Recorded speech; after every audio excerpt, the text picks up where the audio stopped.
Welcome back. So the title of this short lecture or mini lecture is 1919 in American life. Now, everything has a history. Everything is, of course, needs to be seen and understood.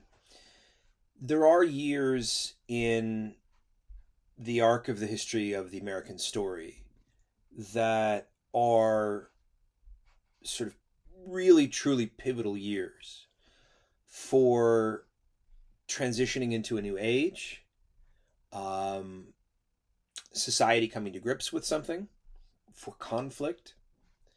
In the 20th century, in particular, years like 1945 are central for the end of World War II, 1941 for the beginning of World War II for America, 1968 for the deaths of Dr. Martin Luther King Jr., Robert Kennedy, for the Tet Offensive, the space race, and many other events. 1919, even though it is in many ways overshadowed by much of the rest of the century, is a pivotal year for understanding the many complexities and the kind of transitionary nature the early 1900s represented. So, in one way, you've got, what many historians refer to as the long 19th century, right? So they look at kind of the 1800s as a period that really much of the political structure begins in 1789 with the beginning of the French Revolution and goes all the way to 1914 with the beginning of the First World War. That much of kind of the international system and the sense of international order can be understood through kind of periodizing and structuring this in this way. If that's the case, then the era of World War I is a period in which, once that comes to a close, many of the international state actors and systems and processes that had kind of entered into the war are going to be either ended, scrapped, transitioned, or removed in the aftermath of the war. So it means 1919 is a big deal.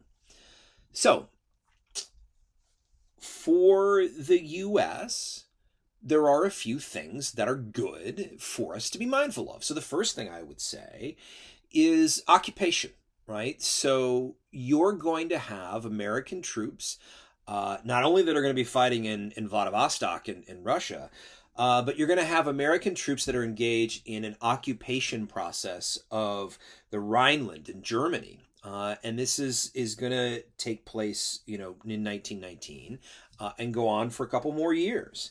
You've got nearly 250,000 U.S. soldiers that are going to be engaged in this occupation process. And it's the occupation process is one of those conditions that creates the climate out of which you're going to end up seeing a lot of the political upheaval in Germany in the years to come. Sort of the opposition to occupation. And the Americans aren't the only ones, right? You've got French troops and others. Another thing for understanding 1919 in American life is going to be strikes, right? So between 1917 1918, you had this very strong effort to be able to try to get labor unions to maintain and increase production levels throughout the country, really across industries and businesses. And you saw some forms of strike or some forms of labor unrest, but it was relatively limited. Once the war comes to an end, however, that shifts. And in 1919, you see a lot of strikes all over the country. And an example would be in Seattle, where starting around February 6th and lasting for about 5 days, till about the 11th of February, what you're going to have is a general strike involving a number of unions. So beginning with the shipyards and then moving to eventually, you've got nearly 65,000 workers, give or take, that are going to be out on strike, a sort of general solidarity strike, right? A general strike.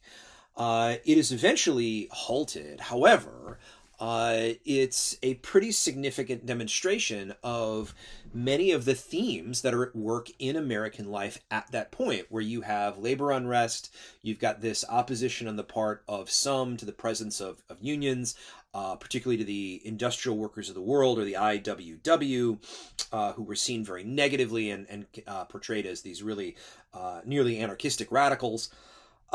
You've got some folks who are becoming sympathetic to the Russian Revolution and to what's going on there.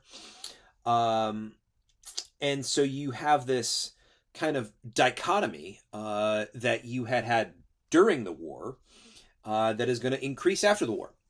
And in some cases, it's going to become violent. So, looking more again to Washington, another example would be something called the Centralia Massacre, or the tragedy, right, that happens in Centralia, Washington. So, the University of Washington's got a lot of great digital resources on all this. So if you're looking for a resource, so this process, November 11th, 1919, is an important date, where you've got an armistice parade that is going to happen on that date. And you've got in Centralia, Washington, you've got a local IWW storefront office area that they control. There had been, in a previous event, there'd been an attack against the offices of the IWW. So on the date of that parade, there was a decision where the IWW was going to defend their offices. Their offices get attacked. There's a gun battle back and forth, and people are injured and killed. One of the individuals who was arrested, so many of the IWW individuals are all going to be blamed for this, and they're going to be arrested and put in jail near Centralia. Wesley Everest is one of these individuals. He's going to be taken out of the jail. He's going to be killed, publicly killed. And again, the IWW is going to be blamed for a lot of this. And so this is significant for a couple of events, not only for the tragic death of these individuals who are involved here, but also for what becomes known as kind of the Red Scare in the U.S. So there's a Red Scare and a concern over communism in America in the 1950s.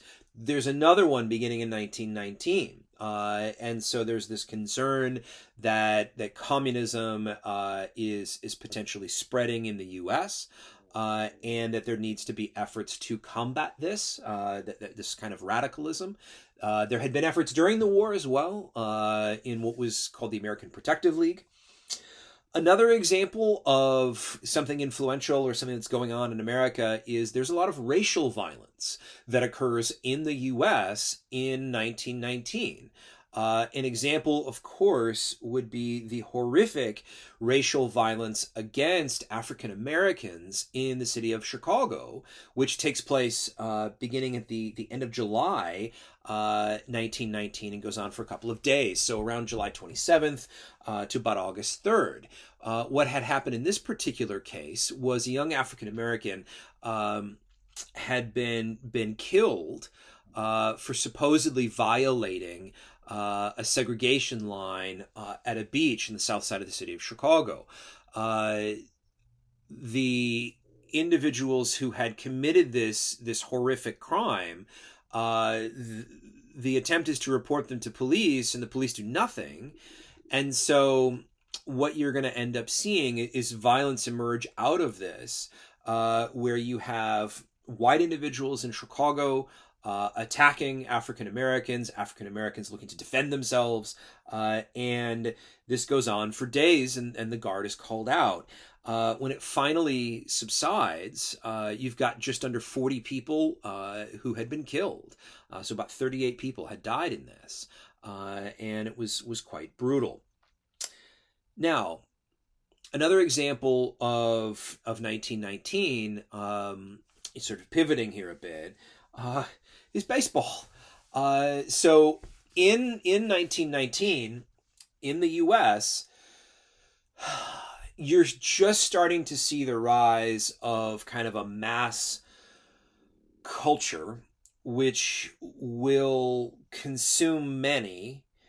And in terms of popular entertainment and sport, baseball, really beyond anything else, dominates much of this conversation. I mean, 1919 is the year that Babe Ruth gets traded, and Babe Ruth in particular is this really larger than life, incredibly significant figure for understanding mass celebrity, the power of baseball at that time.